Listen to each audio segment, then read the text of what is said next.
Greetings and welcome to ValoU. I'm Zaladrith and I'll be your instructor for today. Today's class is Macro 180, Save and Buy Rounds.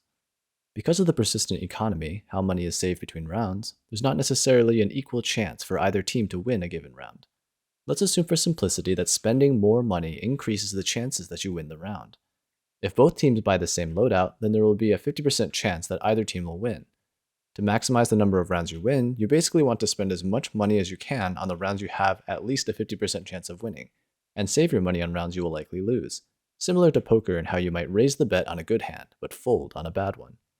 While it may sound like a good idea to gamble that you'll win every round, realistically, a poker player that never folds will never win. So, when should you buy and when should you save? The general rule of thumb is that if your team's loadout is worth equal to or more than the enemy team's loadout, then buy the best loadout you can. But if the enemy team is guaranteed to have more money than you, then save for next round. In the average case, this maximizes the rounds that your team will have equal or better loadouts than the enemy.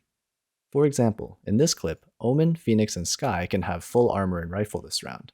Raze can buy full armor Spectre, and Sage can buy full armor and request a Spectre from Omen, for a grand total of 3 full buys and 2 full armor Spectres. To optimize even more, Omen can even downgrade to half armor to buy an ally an extra rifle instead, for a total of 3 full buys, 1 half armor rifle, and 1 full armor Spectre. The enemy team, however, can only afford 2 full buys, 1 full armor Spectre and 2 half armor rifles if they're lucky and don't need to rebuy utility. Since the buys are roughly even or even advantageous for defenders, it makes sense for the defenders here to force up around the gun Omen carried over from last round. So you might wonder, why overspend when I can probably still win the round with a cheaper loadout anyway? The reason is that the degree to which you win the round also rewards you. Not only does winning a round give more money than losing a round, but all survivors on the winning team keep their weapons and any armor they may have left.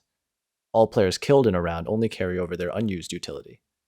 Having better weapons and armor increases the chances that you kill the enemies before they have a chance to kill you, thus increasing the chances of carrying over that better equipment.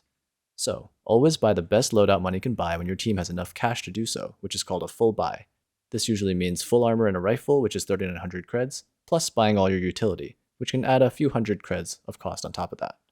So, now that we know to buy strong loadouts when our team has more money, what do we do when our team has less money than the enemy? The simple answer is to use the min next round feature of the shop, and make sure that no matter what you buy that you still have at least 3900 creds for next round. However, don't forget to also add on the cost of any utility you might need to buy next round as well. You'll often see people buying for next, or budgeting that full buy money for next round, and then buying some weaker weapon in an attempt to do economy damage, or trying to force the enemy team to lose more money than they spent. In this clip, the enemy team carried over 2 rifles from winning the previous round, so they easily have 5 full buys. Our defenders can only afford 1 full buy, and Jett can full armor ult, so the defenders bank their money for next round. Notice that Omen has 4400 creds min next round, which means that even if he uses utility, he'll still have enough to buy. This 1200 cred investment in the Sheriff and half armor also ends up paying off with a kill next round, but even body-shotting someone with the Sheriff would cost the attackers 1000 creds just to replace that armor. There are some rounds though where it doesn't make sense to save. For instance, in the last round of the half, or if the enemy is at match point, it doesn't make sense to save since there will be no next round to save for.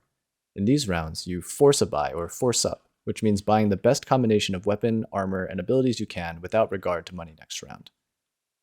An unfortunate truth about forcing, though, is that a lot of people don't play around economy well and just try to force every round, or they only watch their own individual money. This causes what we call an uncoordinated buy.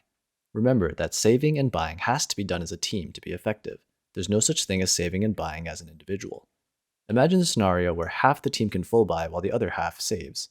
After losing that round to a team of full buys, in the next round that first half of the team will now have to save, while the second half can full buy, resulting in another round loss. So the losing team will just keep losing.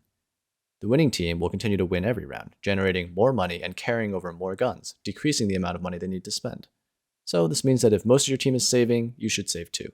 And unfortunately, if most of your team is forcing and you can't convince them to save, you should probably force too, or you'll be the one on an uncoordinated buy. So, where does money come from anyway? If you hover over the min next round button in the shop, you can see a description of all ways that you can gain creds. You get 3000 creds for winning a round, or 1900 creds for losing a round. There's also a loss streak comeback bonus, which gives you an additional 500 creds for each consecutive loss, up to a maximum of plus 1000 creds. So the scaling goes 1900 creds on the first loss, 2400 on the second loss, and then 2900 for all subsequent sequential losses. Each player also gets 200 creds per kill they get during the round, and every player on the attacking team gets 300 creds if someone plants the spike successfully, a 1500 cred value. This money stays even if defenders defuse the spike. The maximum number of creds an individual can hold is 9,000, so if someone is approaching this money cap, have them buy for other players. After all, while money resides on individual agents, you win and lose as a team, so it's really the team's money to coordinate. There's also one other definition of saving that I haven't mentioned yet, which is saving a gun. While any survivor of a round keeps all of their equipment, losing survivors only get 1,000 creds instead of the usual round loss creds you get if you died. The only exception to this gun saving penalty is if you're on attack and successfully planted the spike, but the spike gets defused. In that scenario, you still get full round loss creds. One way to remember this special exception is that if you lose but you could be interacting with the spike, either planting or defusing it, then you'll get hit with the penalty. In summary, think of buying as gambling that you will win the round, and think of saving as necessary to minimize the number of rounds that you'll be at a monetary disadvantage. As a rule of thumb, to maximize the number of rounds you win, buy up when you're guaranteed to have a better buy than the enemy team, and save when it's impossible to have a better buy. Use the min next round feature on save rounds to ensure you can afford a full buy on the next. Force if it's the last round of the half, or if the enemy team is on match point. And forcing or saving is a team decision, so if more than half the team wants to force or save, you should probably join them. That's all for today's lesson. If you have any questions, feel free to reach out to the lecturer or the TAs in the comments below. Thanks for attending, and we hope you enjoy your stay here at ValoU.